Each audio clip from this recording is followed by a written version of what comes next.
The Canadian men's national team have achieved so much over the past year, and with it, their players have earned some big moves. A lot of the Canadian players have made their moves, some are still being linked, but one thing is for sure, us Canadian fans have never seen transfers quite like this summer. So naturally, I'm coming up with a tier list. We're going to take a look at players who've signed for new clubs, we're going to take a look at players who've re-signed but maybe for their original club, and we're going to take a look at potential transfers that could happen this transfer window, and I'm going to rank them in a tier list that goes from F, D, C, B, A, and of course S tier. So hopefully you guys are excited. Let me know down in the comments what your guys' thoughts and opinions are on these transfers. Be sure to drop a like, drop a sub, and let's get into the episode now.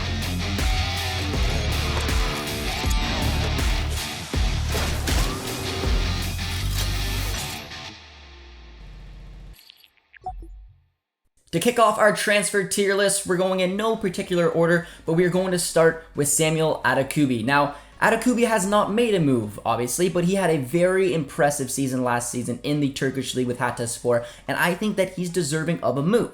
So for me, I'm going to link him to one club, and I'm going to place him in my tier list. Now, I like what he's done in Turkey. I think he's really developed his game, and it's absolutely shown for the Canadian men's national team.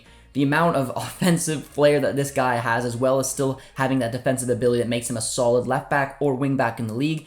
Leading up to this World Cup, I want him to stay in the Turkish league because I think that he's found a nice home there. I want to see him continue growing on the type of player he is because he will be a vital piece for the Canadian men's national team at the World Cup. So naturally, linking him within the Turkish league, I've linked him to Galatasaray.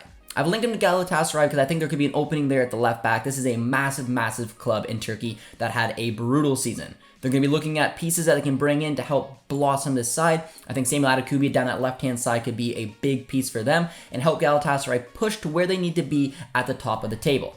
So if he makes that move to Galatasaray, I think it's a solid one. So I'm going to move Samuel Adekugbe into the B tier. I think, like I said, it's not like it's the best move he could have ever made. Maybe tasting abroad somewhere else in England could be a decent look for him, but I like the idea of staying in Turkey. It's a league he's comfortable with, and I think Galatasaray could be a good home if he made this type of transfer. The next player we're going to be taking a look at is Richie Laryea, and unfortunately for Richie, it doesn't look like he's going to stay at Nottingham Forest. He will not be playing in the Premier League. More than likely, he will be loaned out. There's been rumors going to FC Dallas, the Vancouver Whitecaps, but I believe he'll probably stay in the Championship. I think he really wanted to go to Europe, get a test there, and he hasn't really been able to do that. So I think getting a nice loan move to a club that could use him in the Championship is a good idea for Richie Laryea, but the most important thing for him is game time. And I've linked him to Queen's Park Rangers. Now, I like Queen's Park Rangers. They've been a very historic side for a long, long time. They're striving to get back into the Premier League, and they have really an opening at that right wing back, in my opinion. They play in that 3-4-2-1 system, and I think if Richie completed a loan move there, he would really fight and hopefully take on that right wing back position. He can also slide over to the left if need be, but I think that could be a really good home for him, and getting some game time in a good league that he wants to be in leading up to the World Cup is nothing but good news for Richie Laryea.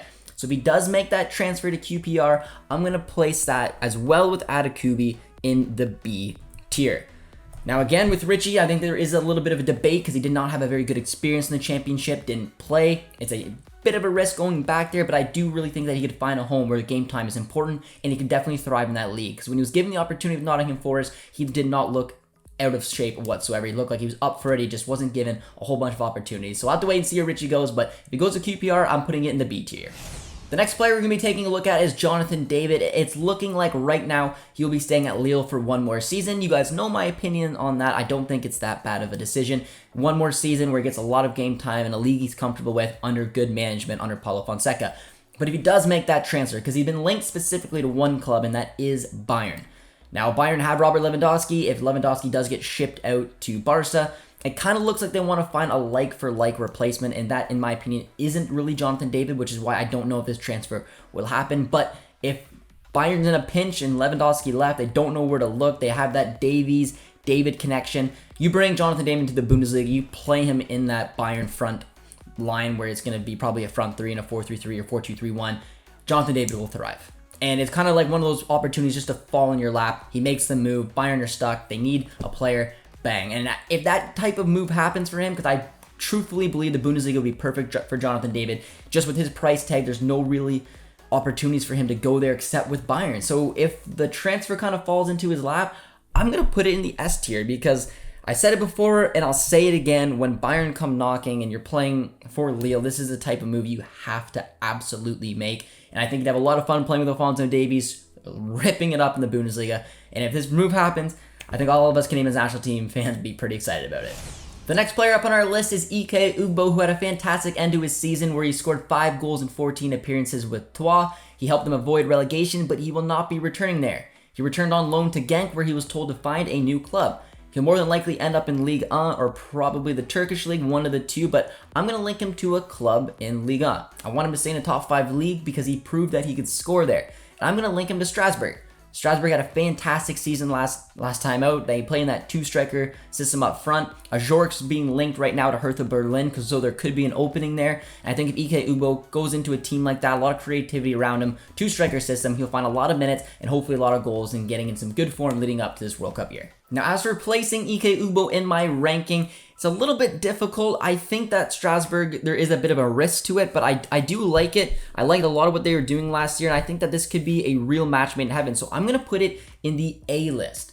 I think really it's a side that showed so much. It's a fun team to play for, and this could be an opportunity that he could take his game to the next level. A full season at Ligue 1, seeing what he could produce at a side like Troyes, given the opportunity, playing with some of these players, I think this could be a real match made in heaven for Ugbo. The next player we're going to be taking a look at is Eustáquio, whose loan move to Porto became permanent, and they signed him to 2027. They're putting a lot of faith in Eustáquio, and they're even using him as a bit of a marketing tool, trying to put him out there and call for Canadians to become Porto fans. And you know what? It's worked on me. But Eustáquio coming into this historic Porto side, they're going to lose pieces, especially in that midfield. So I think given the opportunity to play week in, week out for Porto, Eustáquio will thrive to that occasion. He was patient last year. He was so good when he played for Porto. Now I think a lot of faith is going to go in him. He's going to be able to take his game to the next level. And playing regularly for a team like Porto, where hopefully they're competing for titles, playing in Europe, and he's just growing as a player, is fantastic. I'm putting this as an S tier ranking. It's for a few reasons, but showing the faith to get a contract till 2027, knowing that pieces are leaving Porto, there's an opening there. This is a big, big club in Porto. It's all you could ask for a player like Eustáquio, and if he can take that opportunity and he can play week in, week out, this is going to be a perfect situation for him going forward. Next up on our list is Marc-Anthony Kaye, who made a blockbuster MLS trade from the Colorado Rapids to Toronto FC. He's returning home, and this one's an interesting one for me because I love what he did at LAFC. He's actually done pretty well as well for the Rapids, being in a lot of team of the weeks, but going back home to TFC, going back home in general can always be a bit of a risk, but going back to this TFC squad where you don't really know what it's going to look like. We know that Bob Bradley is a fantastic coach. They're bringing in the trio of Italians that are hopefully boost up TFC, and then a player like Marc-Anthony Kaye in the midfield. It all seems to make sense, but there's a lot of question marks in that back line still. They're having a dreadful season, and that match against Chicago didn't do any favors to anyone, so I do think this is a bit of a risk. I mean, you're going in a pretty lateral move in my opinion because it's within the MLS. I think playing for TFC is better for him, especially leading up to the World Cup, than it is playing for the Rapids. I like the move. I think it's a smart one if you're going to stay within the MLS. I just don't know if it's one to jump up. So when I'm looking at the tier list, I'm going to put him as a C.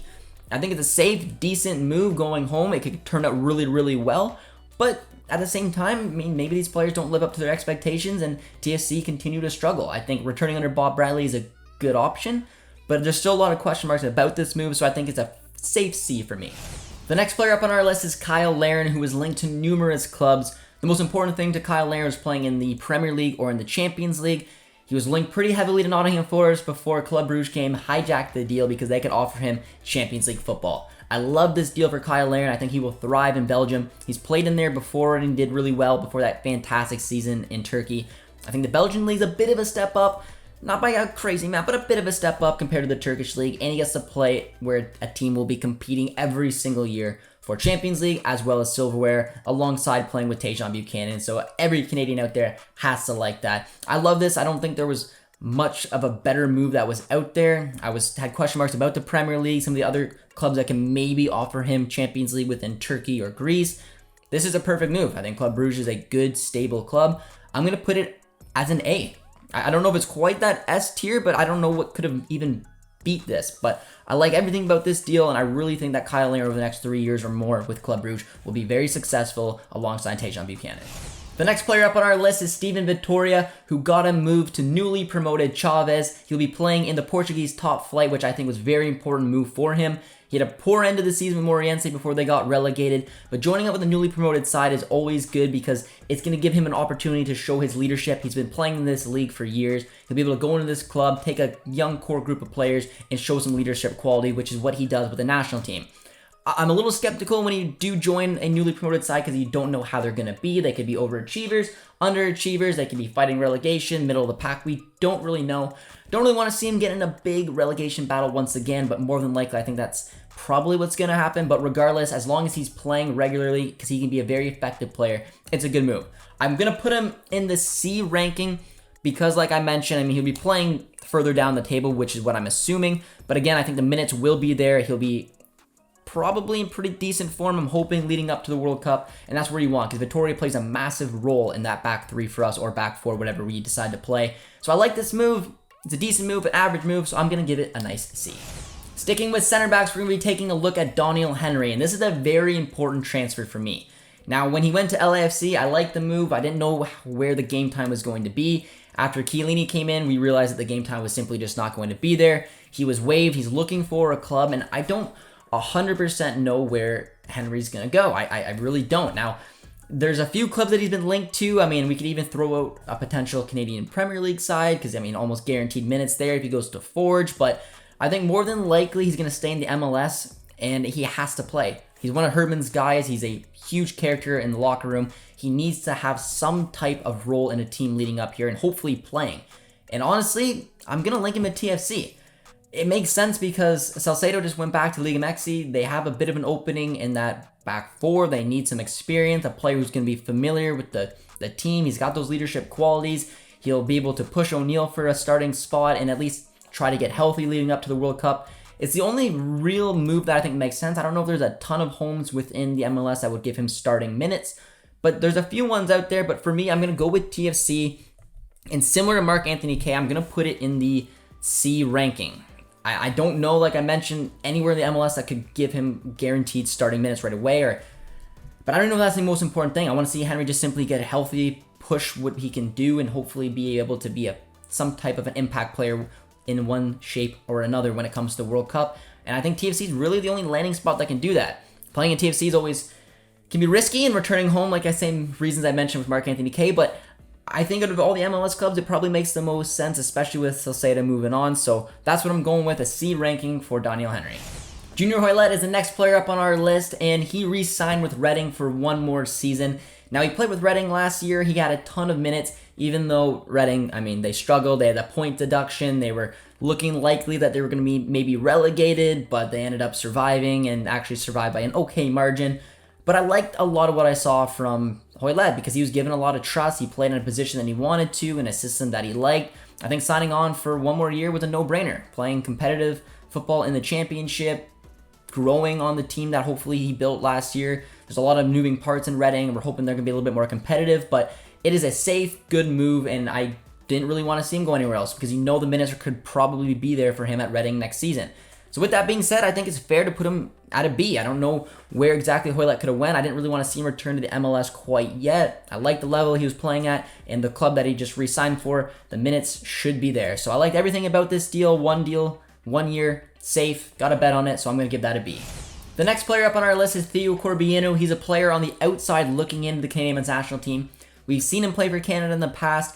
He kind of fell off a little bit this season because at the beginning he didn't get a lot of minutes at Sheffield Wednesday. He then finished relatively strong with MK Dons. He's right now back with Wolves. I'm assuming he's going to get loaned out again. And if he wants any shot of playing under John Herdman at the World Cup, he's probably going to have to make a decent loan move. And I don't really think League One will cut it. I'm going to link him to the Championship.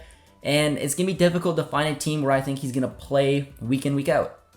Wigan is the team I'm looking at. I know the style that they play with. They can play with that 4-2-3-1. They can maybe use a winger who's creative like Corbeanu. So if he wants an opportunity to get Herdman's attention, I think he needs to play the championship type level and he needs to produce. And there's not a lot of homes I think that he could find there, but it's going to be interesting. Maybe a different league could be there, but I think this could be a bet worth taking for Corbeanu to find a home in the championship, hopefully produce and get back on the radar leading up to the World Cup. But because of the risk, I don't know if he's going to start, and we could see a similar situation at Sheffield Wednesday at a higher level because the the championship is cutthroat. We know that. So I'm going to put it in the C ranking. Just, I don't know. There's just a lot about it that I like, but there's also a lot of risk to it. I think it's a safe one, and if Corbeanu wants to make a splash, it's the type of move he needs to make. But for me, it's going to be a C ranking. Zachary Brault-Drouard is the next player up on our list, and this is a player who looked likely to play for Canada over the past year, but kind of fell out of favor. He's not starting at the wingback role right now for Montreal. He's been linked to a couple of clubs in Ligue 1. I think if he could pull off a transfer like that, that is a way to get back on the radar for John Herdman, and I'm going to link him to Troyes. Troyes lost their on-loan wingback last season. This is an opportunity to come in there. We know how they play. It's a defensive style. Ike Ugbo obviously showed us how gritty that team can be, but they play with that 5-4-1 system, and using a wingback that can get up the pitch like ZBG can could be a good opportunity, and he's just simply not even playing at the MLS level. So if he can pull off some type of transfer to go to France, play in a top 5 league in a team that could use a wingback, that is the way that you can show, hey, this is the level I'm playing at. Herdman, take notice. I can attack, I can defend, I can do it all. But right now, sitting on the bench for CF Montreal isn't going to give him a massive opportunity. So I think if he pulls off this type of transfer, that is an A ranking for me. Going from a club that is doing well in the MLS, but you're not playing, to a top 5 league in a position where need be, help them hopefully avoid relegation like EK did last season, could definitely get on the radar for Herdman, and maybe, just maybe, a World Cup call-up. Next up on our list is Charles Brym, who had a fantastic season with Eindhoven. He fought into that starting 11. He impressed all season long. He helped them go on a massive winning streak, which almost saw them get promoted. They fell short in the playoff. However, because of those incredible performances, he got his transfer to Sparta Rotterdam in the Eredivisie. This is a big step up. I wanted to see him play in the Netherlands.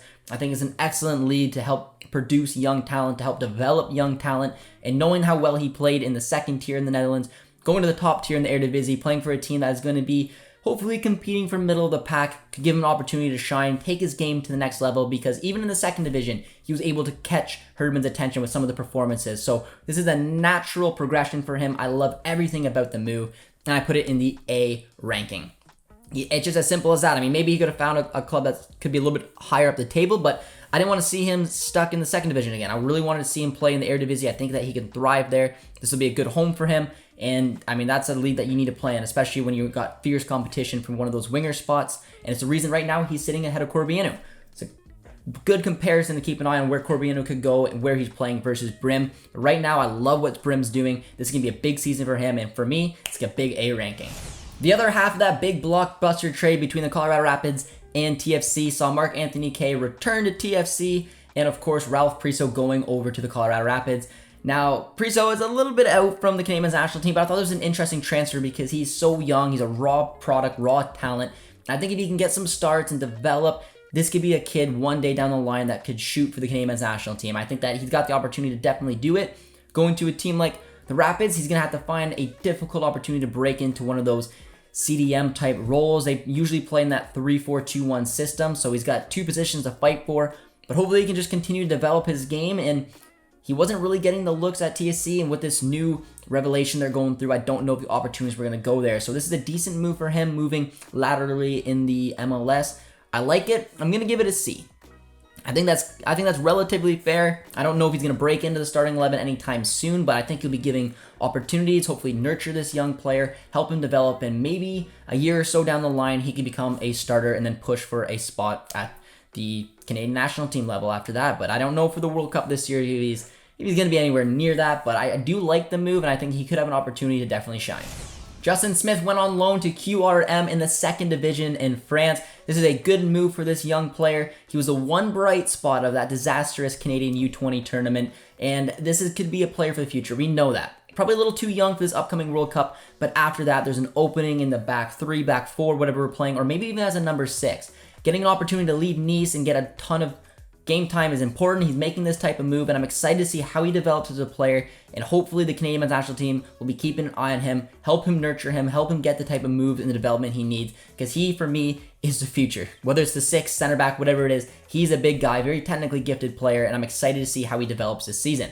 This loan move, I love it. I'm going to put it as a B. I don't think it's spectacular, but it's going to be an opportunity for him where he's going to play. And that's what you need. When you're a young player, I mean, he's with a big club in France like Nice. He's not going to get those minutes there, so you need to develop somewhere. This is a good strategic loan move for him. I'm excited to see the way he can develop, and maybe next season do an opportunity to try to crack into that Nice starting 11. But for me right now, it's the right type of move at the right time. Help the player develop. So for me, it gets a B. The last player on our list is 39-year-old Canadian men's national team legend, the GOAT himself, Atiba Hutchinson. Now, it's not massive news, I know, but he re-signed one more season with Besiktas. He's a legend there as well as he's a legend for us Canadians. And he's got the opportunity at this upcoming World Cup to hit 100 caps for Canada. Quite an achievement. That's the way I want to see Atiba go out. I want to see him go out with basically the fan bases that adore him.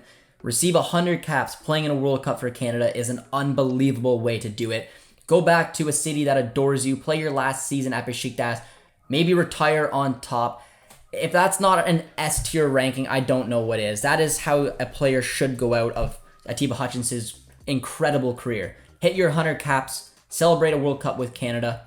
I mean, probably not a World Cup, but you know what I mean. Like, celebrate playing at a World Cup, hopefully doing well at a World Cup. Get your 100 caps, go out, retire after that, and the Canadians just, we love you.